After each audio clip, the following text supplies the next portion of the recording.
It's a strange thing, the sound of your own career ending. It isn't a loud crash. It's quiet.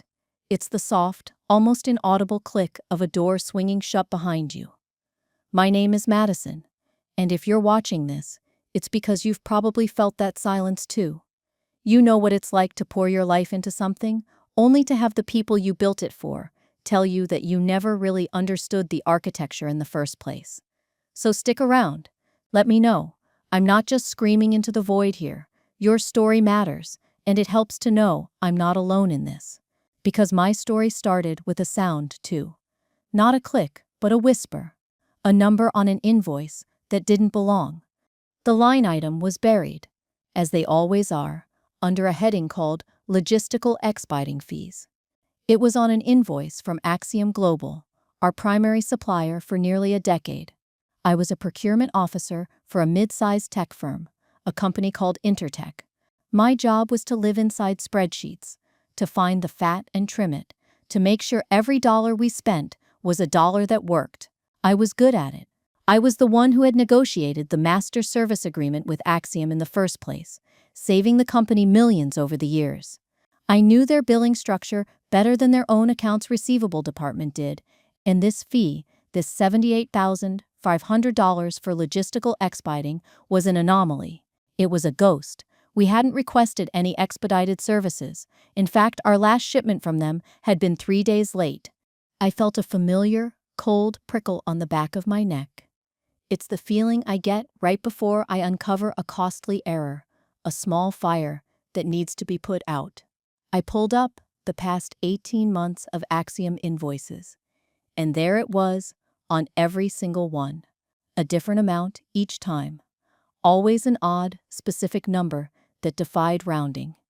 It was a phantom limb on our balance sheet, a cost we were paying for a service we never received. I cross-referenced shipping manifests, our internal project codes, and the original contract. Nothing. The fee had no justification. It was just there, a quiet, consistent theft. My next step was to check our payment records. I had a high-level clearance that let me see the outgoing transfers. I traced the payments for those specific invoices. They went to Axiom's corporate account, as expected. But then I saw it. Within 24 hours of our payment clearing, a second transfer would occur. A precise percentage of that logistical expediting fee was wired from Axiom's main account to a separate, private holdings company, a company I had never heard of. It took me less than an hour of digging through public corporate registration databases to find the sole director of that holdings company. His name was Greg Norridge, my boss, the vice president of operations. The air left my lungs in a slow, painful hiss. It wasn't a mistake. It wasn't an overcharge. It was a kickback scheme. Elegant in its simplicity, arrogant in its execution. Axiom would overcharge us with a falsified fee, and then funnel a portion of that money directly back to the man who was supposed to be overseeing the whole operation.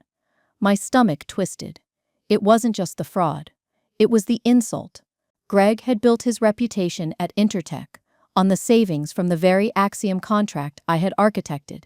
He had accepted awards at company town halls, his smug face projected onto a giant screen, talking about fiscal responsibility while he was skimming off the top. I felt a quiet heat flush up my neck. I saved every file, the invoices, highlighted, the bank transfer records with their damning timestamps.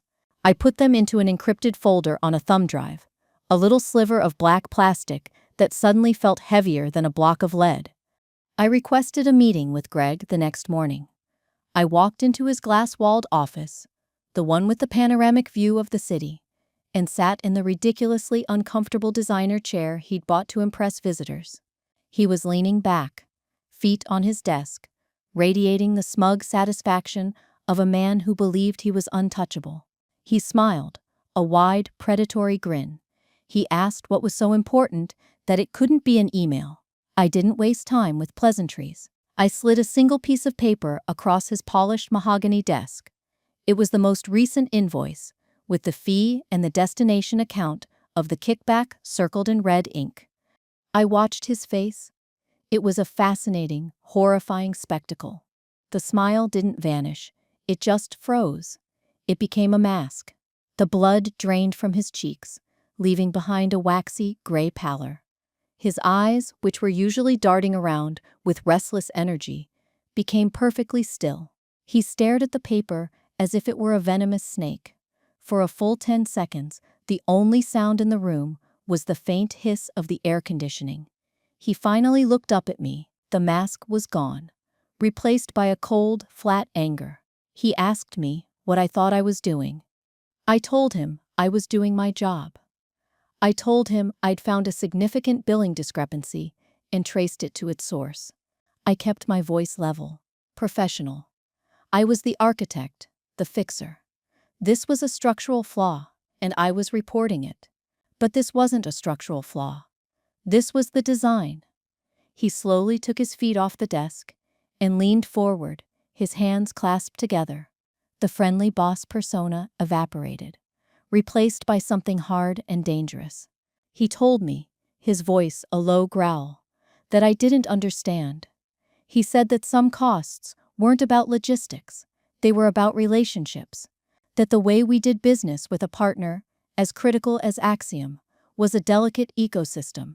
He said I was a numbers person, a technician, and that I couldn't possibly grasp the nuances of our vendor relationships. It was the most condescending, infuriating speech I had ever heard. He was painting a picture of me as some naive fool who had stumbled into the adult section of the library by mistake. He was framing his crime as a sophisticated business strategy. My jaw tightened.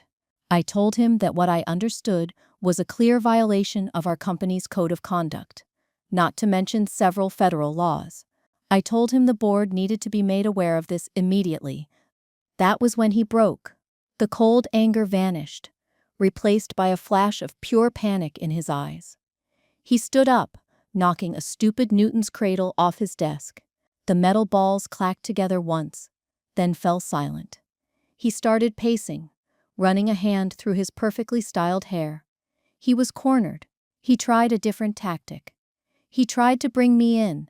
He said I was sharp, too sharp for my own good sometimes, that he had big plans for me, a promotion, a real seat at the table.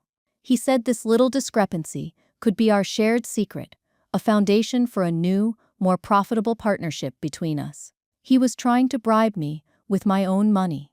The audacity of it was breathtaking. I stood up.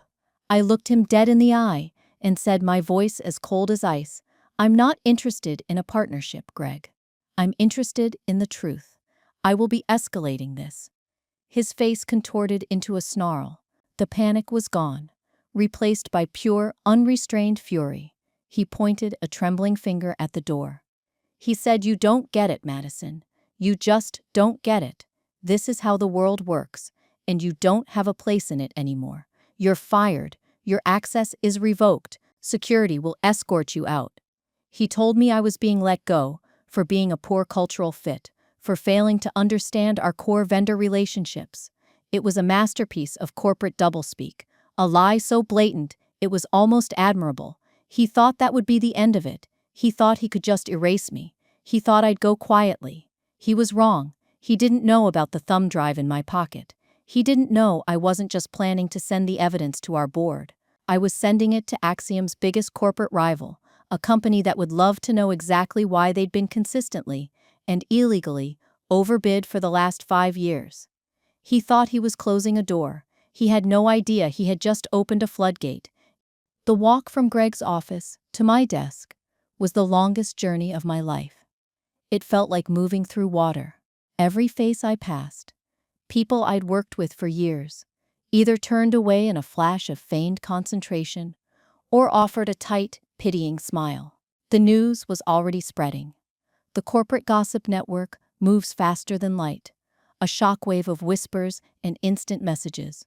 By the time I reached my cubicle, a place where I had spent more waking hours than my own apartment, 2 security guards were already there. They were stone-faced, avoiding eye contact, just following orders. One of them held a cardboard box, the universal symbol of corporate execution. They stood there, silent, as I packed my life into that flimsy container. My favorite coffee mug, a gift from my team, a framed photo of my sister and me at the Grand Canyon, a stack of industry journals with my notes scribbled in the margins. Each item felt like a tiny piece of my identity being stripped away. The worst part was the silence. No one came to say goodbye, not even Chloe, the junior analyst I'd been mentoring for the past year. I didn't blame her. I saw her peeking over her monitor, her face pale with fear. In a world like this, association with the fallen is a sin. She was smart to stay away.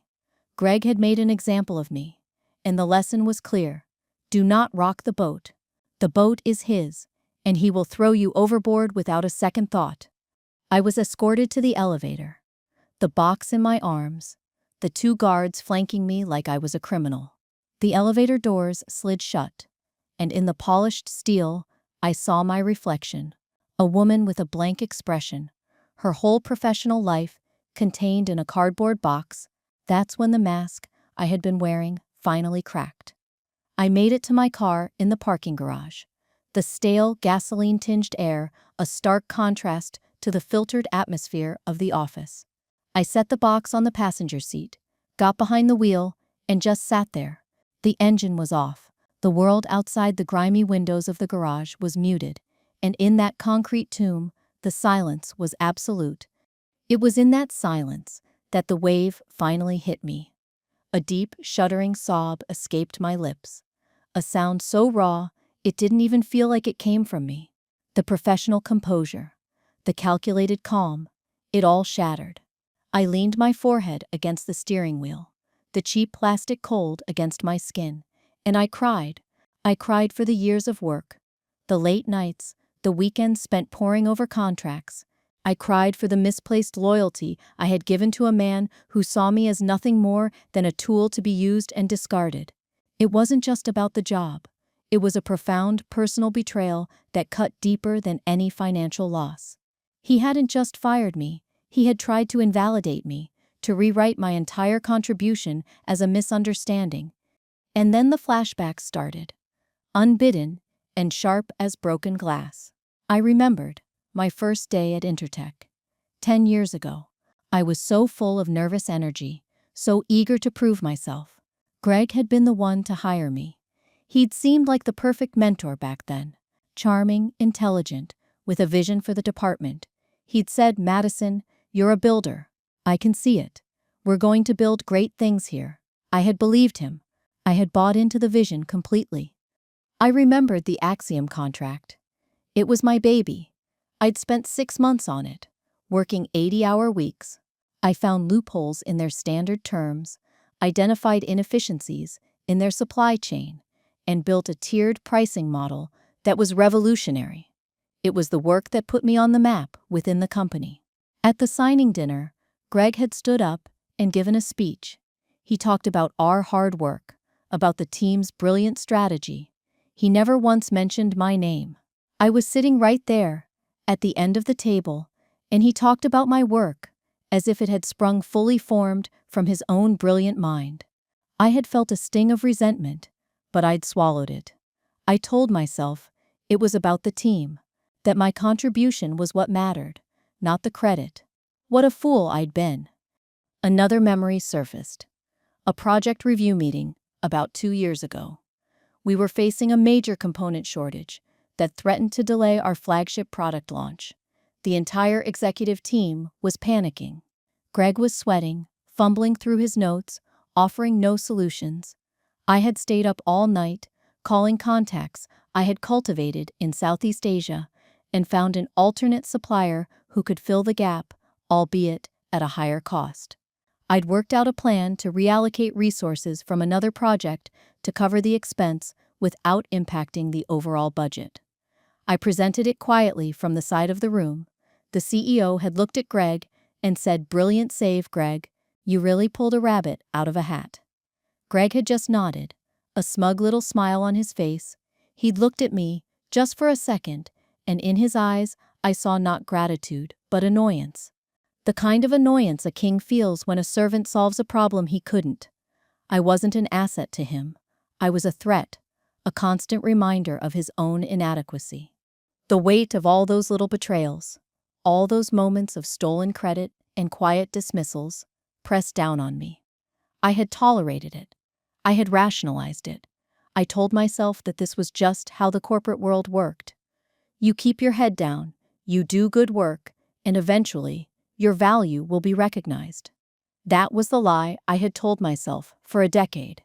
And today, that lie had been exposed in the most brutal way possible. He didn't just fire me for finding his scheme. He fired me because he knew that as long as I was there, I was a living record of his fraud. Not the financial fraud, but the deeper fraud of his entire career, a career built on the foundations I had laid. I sat in that car for what felt like hours, the grief slowly burning itself out, leaving behind a cold, hard ash. The tears stopped, my breathing evened out. The emotional storm had passed, and in its wake, there was a terrifying clarity. He thought he had won. He thought he had erased the problem. He thought I was just another casualty of his ambition, a piece of roadkill on his highway to success. He thought I would just disappear, crawl away, lick my wounds, and find another job at another company, where the cycle would probably just repeat itself. The thought of it, the sheer infuriating arrogance of his assumption, was what finally lit the fuse. The despair wasn't just sadness anymore. It was morphing into something else, something cold and sharp. It was resolve. It wasn't about revenge. I kept telling myself that. Revenge is a hot, messy emotion. This was different. This was about restoring balance. This was about correcting a fundamental error in the system. Greg and Axiom had created an imbalance, a corruption in the market. I wasn't going to destroy them. I was going to expose the flaw and let the system correct itself. It was the same logic I applied to a faulty contract or a broken supply chain. This was just the biggest, dirtiest problem I had ever been tasked with solving, and for the first time, I would be solving it for myself. I drove home in a daze, the city lights smearing across my windshield. I walked into my apartment, which suddenly felt cold and foreign. I dropped my keys on the counter and ignored the box of my former life sitting by the door. I went to my home office, a small nook cluttered with books and old project files. I started rummaging through a drawer filled with old business cards from years of conferences and trade shows. I didn't know what I was looking for, but my hands moved with a purpose I didn't understand. And then I found it, a simple, elegant card, printed on thick, high-quality stock. The name on it was Arthur Vance. The company was Vanguard Logistics, Axiom's biggest and most aggressive rival. The memory hit me with the force of a physical blow. It was from a supply chain conference in Singapore, maybe 7 years ago. I had been on a panel about procurement ethics and sustainable sourcing. I was just a mid-level officer then, nervous and out of my depth. After the panel, a man had approached me. He was older, with sharp, intelligent eyes and an air of quiet authority. It was Arthur Vance, Vanguard's CEO.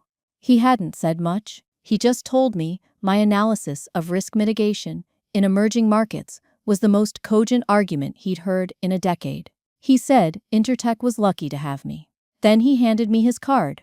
He'd said, "If you ever feel like you're building engines for a car that's going nowhere, give me a call.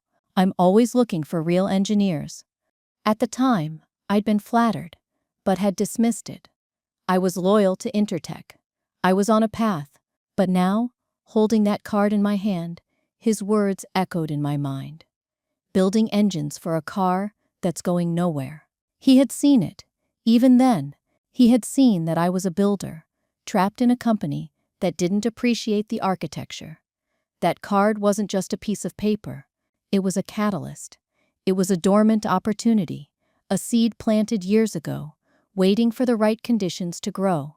The grief was gone. The despair was gone. All that was left was a cold, quiet, and absolute sense of purpose.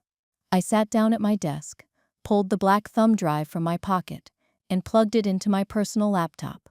It was time to get to work. it was time to build something new. The plan didn't form in a flash of vengeful inspiration. It assembled itself, piece by piece, a quiet, methodical construction in the solitude of my apartment. This wasn't a game of checkers, where you make one move and wait for a response. This was chess. And I had been studying the board, my opponent's pieces, and the hidden weaknesses in his position for years, even if I hadn't consciously realized it. Greg's fatal flaw was his arrogance. He believed he was the only one with a strategy. He saw me as a pawn, a simple piece to be sacrificed. He never once considered that the pawn had been watching the entire game. My first principle was security. I knew that any digital communication could be traced. Greg was panicked, and panicked men do stupid, unpredictable things, like hiring IT forensic teams to dig into the pasts of their enemies. My personal laptop was clean, but I couldn't risk it. This brings me to one of my quirks. Some people collect stamps. I collect knowledge and tools. For years, I had maintained a completely separate, air-gapped laptop. It was a matte black, unassuming machine that never connected to my home Wi-Fi. Its only purpose was for deep-dive research into contract law, international trade regulations, and market analysis that I didn't want associated with my corporate identity. It was my digital sanctum. On it, I had a piece of software I'd been building in my spare time as a sort of intellectual exercise. It was a proprietary supply chain analysis tool. It used predictive algorithms to model market vulnerabilities based on public shipping data, commodity prices, and geopolitical risk factors. I called it Cascade. It was my secret weapon, an engine I had built for myself, just to see if I could. This wasn't something Intertech owned. It was mine. I plugged the thumb drive, with Greg's dirty laundry, into this clean machine. The files were there, pristine and damning. The falsified invoices from Axiom, the corresponding payment records from Intertech, the transfer receipts to Greg's shell corporation, a little entity called Norwich Strategic Holdings. The name alone was a monument to his ego. He probably thought it sounded powerful. To me, it sounded like a confession. But this evidence, while powerful, was only one part of the equation. Sending it anonymously to the board was an option, but a weak one. An anonymous tip can be buried. Greg could spin it as a fabrication from a disgruntled ex-employee. No, I needed more. I needed leverage. I needed an outside force so powerful that it couldn't be ignored. I needed Vanguard. This is where my subplot, my relationship with Chloe, became critical. Chloe was the junior procurement analyst I had hired and trained. She was brilliant, a quiet, observant young woman who saw everything. She reminded me of myself 10 years ago. I had seen Greg dismiss her ideas in meetings, pat her on the head condescendingly, and then present her analysis as his own, a week later. I knew she felt invisible. I also knew she was loyal to me, not to the company. After my firing, I didn't call her. I didn't want to put her in a compromised position. I waited 2 days. Then I sent a simple text message to her personal phone. It was a location, a small, independent coffee shop halfway between our apartments, and a time. Nothing else. She was there, huddled in a corner booth, looking terrified. She told me the office was a nightmare. Greg was on a rampage, demanding loyalty oaths and scrutinizing everyone's work. He had called a department meeting and announced my resignation, spinning a tale about me leaving to pursue other opportunities. It was a lie so transparent, it was insulting. I didn't ask her for anything specific at first. I just listened. I let her vent her fear and frustration. I told her that she was talented and that this chaos wasn't her fault. I was rebuilding trust, reinforcing the mentor relationship outside the toxic walls of Intertech. Then I made my request. It was simple and deniable. I told her I was working on a freelance consulting project and needed to understand current market rates for certain raw materials that Axiom specialized in. It was a plausible lie. I asked her if she could pull the latest internal pricing decks Axiom had shared with Intertech. Not the contracts, not the invoices, just the marketing and pricing materials they sent to all their clients. It was low risk. These weren't confidential financial documents, they were sales tools. Chloe was hesitant, but she saw the justice in it. She understood that I wasn't asking her to steal secrets. I was asking for information that would expose a lie. She agreed. The next day, she sent a password-protected file to my private email address from a library computer. It contained the decks, and in them I found exactly what I was looking for. Axiom's pricing was structured in tiers based on volume and contract length. But in their presentations to us, to Intertech, they always included a special legacy partner surcharge. Greg had always explained this as a premium we paid for guaranteed supply and priority service. It was a lie. The surcharge was just the bucket of money from which he skimmed his kickbacks. Other clients weren't paying this. It was a special fee, invented just for us, enabled by a corrupt executive. Now my evidence package was complete. I had the invoices showing the fake fees, the bank records showing the kickbacks to Greg, and now the supplier's own internal pricing decks that proved the fees were fraudulent. Now, for Arthur Vance. I couldn't just email him a zip file full of documents with the subject line, "Your competitor is a crook." That would be amateurish. He was a CEO. He dealt in strategy, not just data. I had to frame this not as a problem for him to solve, but as an opportunity for him to exploit. This is where my custom-built analysis tool, Cascade, came in.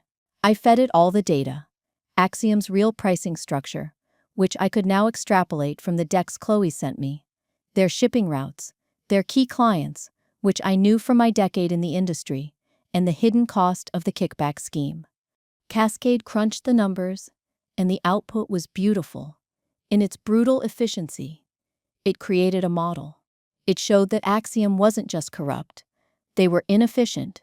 The kickback scheme forced them to inflate their prices across the board, not just for Intertech, to mask the discrepancy. They were non-competitive, but they were protected by the corrupt relationships Greg had built with a handful of key partners. The model I generated showed exactly how Vanguard could surgically undercut Axiom's pricing on 3 key product lines by almost 15% and still maintain a healthy profit margin. It identified Axiom's top 10 clients, the ones most likely to be receptive to a better offer, and even projected the exact financial impact on Axiom's quarterly earnings if just 3 of those clients were to defect.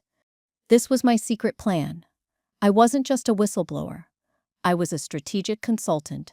I had built a war plan and was about to hand it to a 5-star general. My foresight wasn't just about backing up some files. It was about years of building my own tools, cultivating relationships, and understanding the deeper mechanics of my industry. Greg thought my job was to process purchase orders. He had no idea I was building a machine that could dismantle his entire world. I spent an entire night crafting the email to Arthur Vance. It was a work of art, concise and powerful. The subject line was, "A strategic opportunity regarding Axiom Global." In the body, I reintroduced myself, reminding him of our meeting in Singapore years ago. I didn't mention being fired. I simply stated that I had recently become an independent procurement strategist and had identified a significant market inefficiency that could be of substantial benefit to Vanguard. I attached a single, password-protected PDF. It was a 10-page executive summary. The first page was a simple, devastating chart showing Axiom's inflated pricing model versus Vanguard's potential model. The following pages detailed the opportunity, the target clients, and the projected market share shift. I laid out the blueprint for a corporate coup. Only on the final page, under the heading Risk Mitigation and Source Verification, did I mention the supporting evidence. I wrote, "The attached summary is based on verifiable source materials, including falsified invoices, corresponding bank transfer records, and internal supplier pricing decks, which can be provided upon request." I ended the email with a single sentence. I believe this represents a rare chance to correct a long-standing imbalance in the market. I am available to discuss the underlying data at your convenience. I typed his email address, the one from that old business card.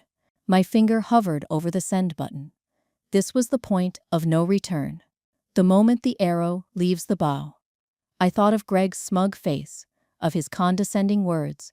"You don't understand our vendor relationships." Oh, I understood them perfectly. I understood they were built on a foundation of sand, and I was about to kick it out from under them. I took a deep breath, and I clicked send. It wasn't about revenge. It was about precision. It was about architecture. And I was the architect. The silence that followed was the loudest I've ever experienced. For 36 hours after I sent the email to Arthur Vance, there was nothing. No reply. No bounce-back notification. Just a void. My sent folder displayed the message.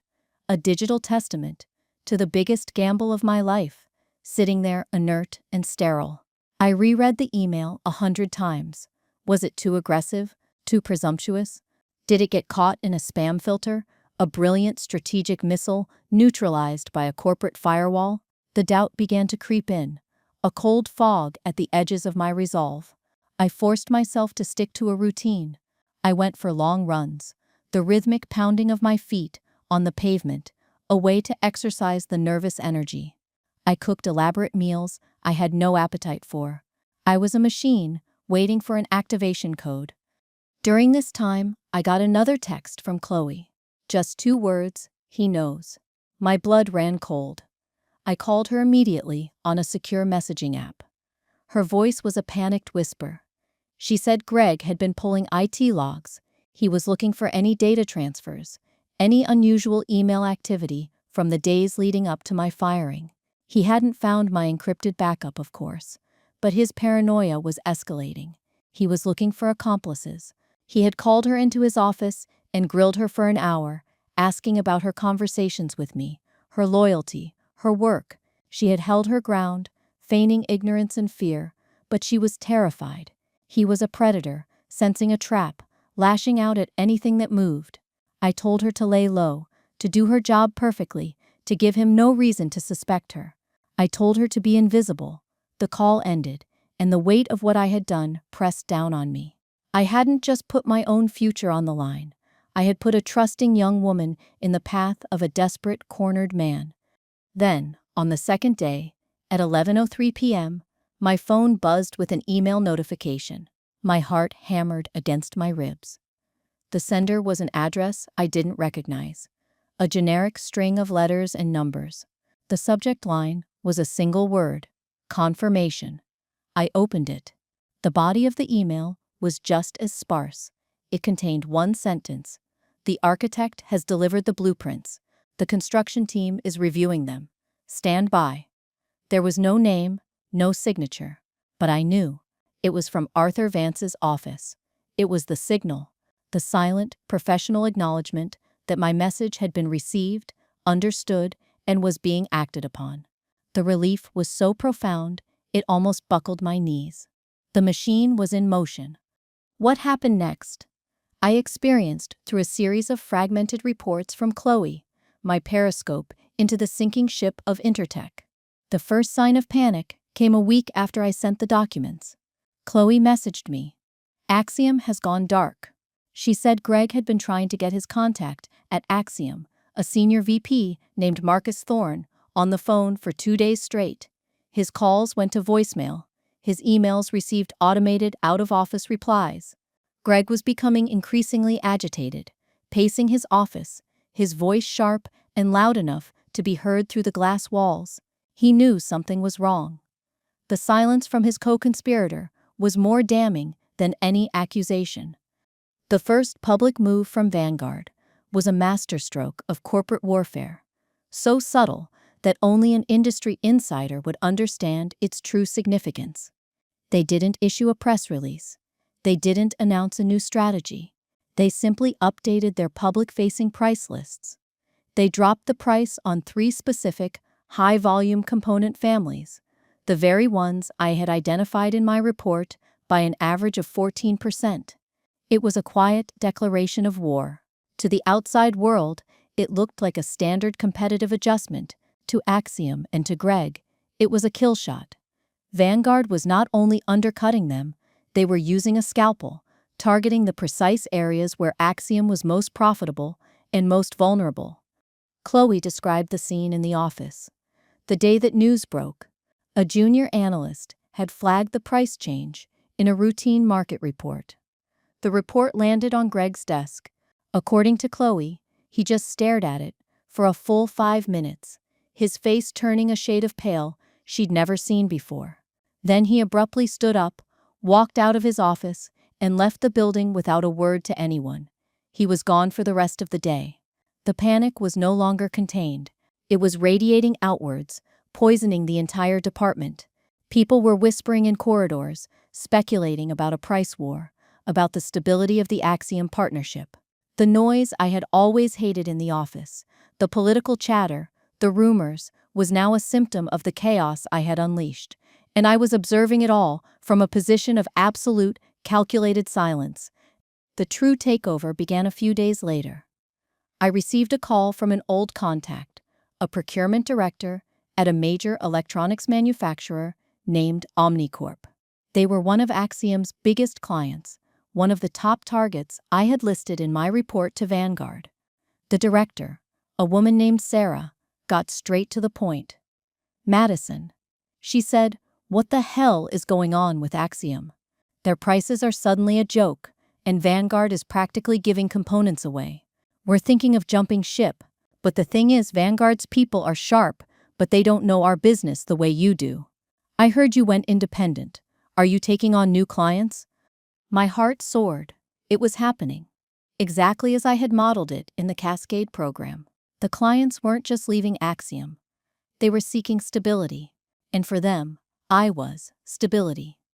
My personal brand, the reputation I had built over a decade, was more valuable than Axiom's and Intertech's combined. I told her I was in the process of setting up a new consultancy and would be happy to discuss how I could help them navigate the transition. It wasn't about revenge. It was about value. It was about value. The market was correcting itself, moving away from a corrupt, inefficient supplier and towards efficiency and trust. I was just the catalyst. The first client defection was a crack in the dam. The next 2 days brought a flood. 2 more of Axiom's major clients called me. The story was the same every time. They were spooked by Axiom's uncompetitive pricing and lack of communication, and they were impressed by Vanguard's aggressive new offer. They trusted me to manage the complex process of switching primary suppliers, a task that could be disastrous if handled poorly. I was no longer just an ex-employee with a grudge. I was becoming the de facto transition manager for Axiom's own client base. I was a ghost haunting their balance sheet, silently dismantling the empire Greg had built on lies. The final piece of the silent takeover was the most satisfying. Chloe sent me a screenshot of an internal email that had been circulated at Intertech. It was from the CEO. The email announced a strategic review of their relationship with Axiom Global, citing recent, unexpected market volatility. It was corporate code for "we know we have a problem." Greg was being cut out of the loop. The company was trying to distance itself from the mess he had created. He was no longer the brilliant VP of operations. He was a liability. The silent, elegant structure of his kickback scheme had been exposed to the light, and it was crumbling under its own weight. He had thought he could control the narrative, that he could fire the truth, but the truth was now an independent entity with its own clients and its own momentum. The takeover wasn't loud or violent. It was a quiet, inevitable collapse, a cascade. The exodus began as a trickle, then became a torrent. Within 2 weeks of Vanguard's price adjustment, 3 of Axiom's top 10 clients had formally initiated the process of moving their business. And they weren't just moving to Vanguard. They were hiring me, under my newly formed consulting firm, Veritas Procurement, to manage the transition. The irony was exquisite. I was being paid handsomely by Axiom's former clients to undo the very vendor relationships Greg had accused me of not understanding. The power had shifted so completely, so silently, that he didn't even see it happening until it was over. The desperate counter came on a Tuesday afternoon. My phone rang, displaying a number I knew by heart. Greg's direct line. I let it ring for a moment, savoring the sound. It was the frantic, buzzing noise of a man whose world was on fire. I finally answered, keeping my voice calm and neutral. "Madison," he said. His voice was a strained, hollow version of its former self. The arrogance was gone, replaced by a thin veneer of forced cordiality stretched over a core of pure panic. He said he'd heard I was doing some consulting work. He said there had been a terrible misunderstanding, a failure of communication. He told me the board was asking questions, that the situation with Axiom was complicated. He was trying to sound like a collaborator, like we were two colleagues solving a difficult problem. The man who had fired me and had security escort me out of the building like a common thief was now trying to pretend none of it had ever happened. Then came the offer. He said, "Look, Madison, we need you. I need you. I've been authorized to make you a significant offer. We'll tear up your termination papers. We'll make this right. I can offer you a director-level position, Director of Strategic Procurement, a 20% salary increase, a signing bonus. Just come back. Help me fix this. Help me calm things down with Axiom." I listened to him, a quiet sense of detachment washing over me. It was like watching a film of a life I used to live. The promotion he was offering me now was the very one I had deserved 3 years ago.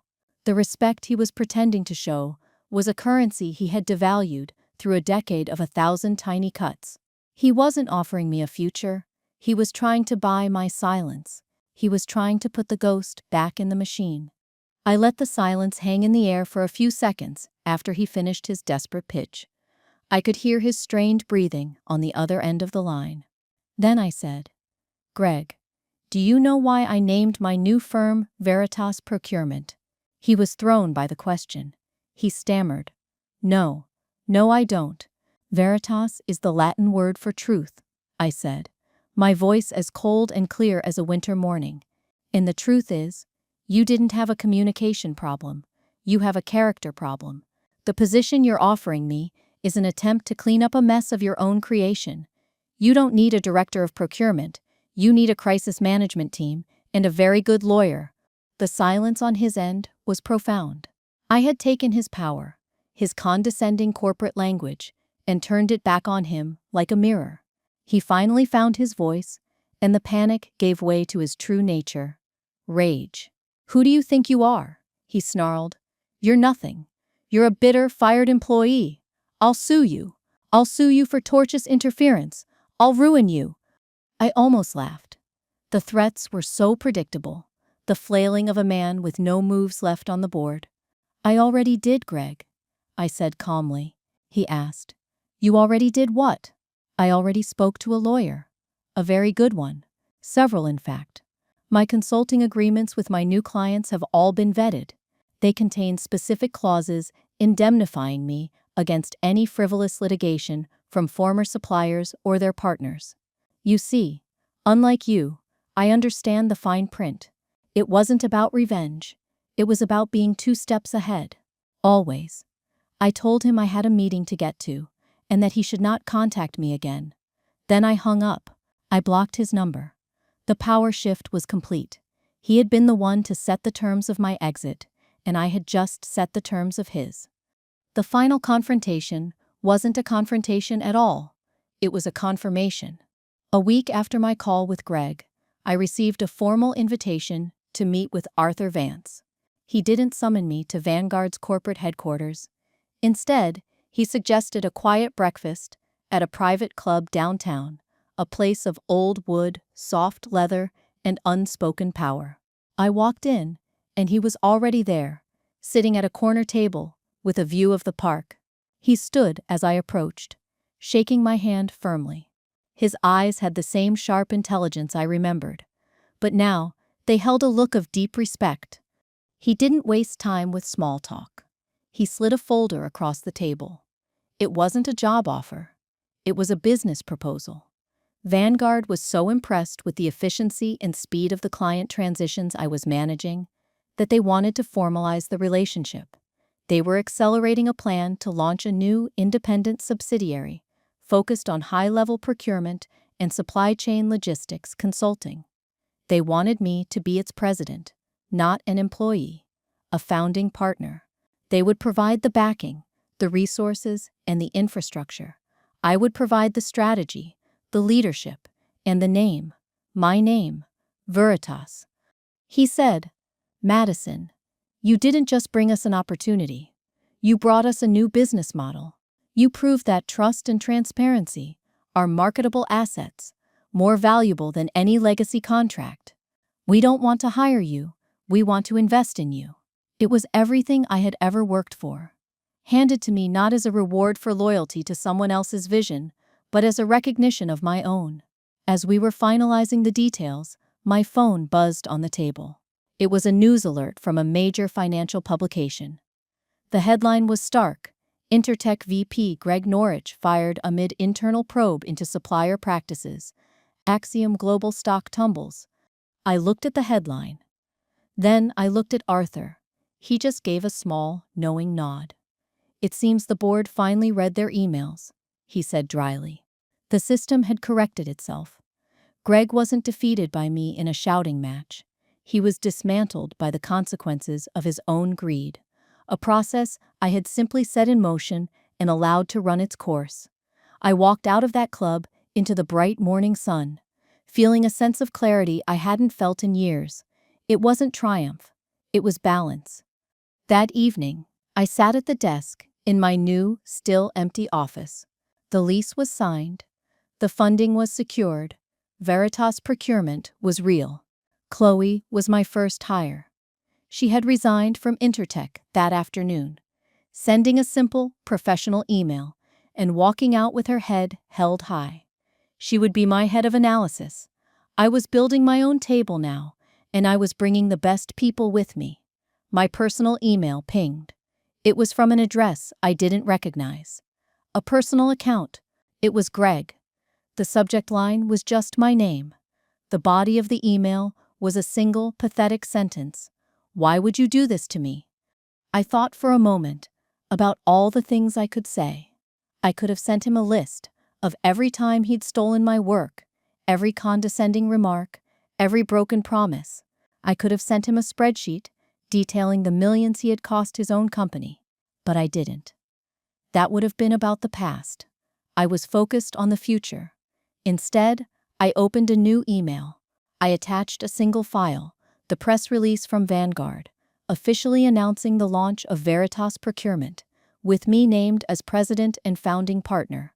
I sent it to his personal address. The subject line was just 2 words: vendor relationships. Then I archived the thread.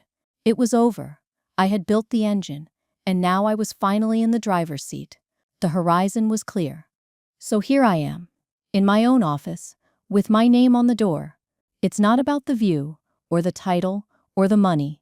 It's about the quiet hum of a machine that you built yourself. A machine that runs on competence and integrity. It's the feeling of looking at a foundation and knowing, deep in your bones, that it's solid. It's built to last. My story isn't unique. I know that. Every single day, in offices all over the world, people who build things, who create value, who are the true architects of success, are overlooked, underestimated, or erased by people who are better at politics than they are at performance. People like Greg. They think their power comes from a title on a business card. They are wrong. Real power isn't given, it's built. It's the trust you earn with clients. It's the skills you hone in silence, late at night, when no one is watching. It's the network of allies you cultivate, the people who see your worth, even when the person signing your paycheck doesn't. And most importantly, it's the quiet, unshakable belief in your own value. They can take your job, they can take your desk, they can even try to take your reputation, but they cannot take what you have built inside yourself. This journey for me was never about revenge. Revenge is a fire that consumes you. This was about reclamation. It was about taking back the narrative. It was about proving that my work, my worth, was never dependent on his approval. He thought I was just a component in his machine, one he could easily replace. He failed to understand that I was the one who held the blueprints. So, if you are watching this, and you feel invisible, if you feel like your contributions are being erased, let my story be a quiet reminder. Don't wait for them to recognize your value. Document it, hone it, build on it. And when the moment is right, don't be afraid to build your own table, instead of waiting for a seat at theirs. The most powerful move you can ever make is to become the architect of your own reality. Thank you for listening to my story. It means the world to know that these experiences are shared. If this resonated with you, if you've ever felt like the undervalued architect in your own life, please like this video and leave a comment below. Sharing your story helps us all feel a little less alone. And if you want to hear more stories about reclaiming your power and building your own path, hit that subscribe button and the notification bell. Let's keep building together.